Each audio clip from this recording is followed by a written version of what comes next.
बिस्मिल्लाहिर्रहमानिर्रहीम अस्सलाम वालेकुम। आज मैं बनाने जा रही हूँ बहुत ही मज़ेदार किस्म की रेस्टोरेंट स्टाइल चिकन कढ़ाई, जो कि रेस्टोरेंट्स में जाएंगे आप तो आपको बहुत ज़्यादा पे करना पड़ेगा। घर पे बहुत ही कम इंग्रेडिएंट्स के साथ बनाएं। सबसे पहले मैंने ऑयल लिया है, आप कोई भी ऑयल ले सकते हैं, मैंने सरसों का लिया है और उसमें मैंने चिकन डाल दिया और चिकन को अच्छा सा इसमें फ्राई करना है। चिकन जो है ना वो फ्राई हो चुका है। अब मैंने इसमें जिंजर गार्लिक जो है ना वो चॉप करके डाल दिए। चॉप करके डालेंगे तो ज़्यादा अच्छा टेस्ट आता है।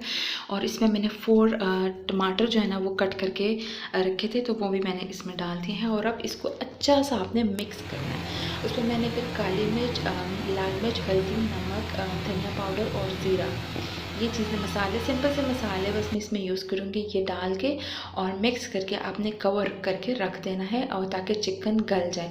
तो आप देख सकते हैं कि चिकन गल चुका है, लेकिन टमाटर का जो पानी है वो अभी इसमें है। चिकन ने जो पानी रिलीज़ किया वो भी है। इसको हम ड्राई करेंगे और आप देख सकते हैं कि हमारी चिकन कढ़ाई बहुत मज़े की तैयार है। मैंने अदरक जो है ना वो इसको गार्निश किया अदरक से, और साथ ही मैंने इसमें डाल दी है ग्रीन चिलीज़। और बहुत ही मज़ेदार किस्म की हमारी रेसिपी तैयार है। आप मुझे बताइएगा आपको मेरी रेसिपी कैसी लगी।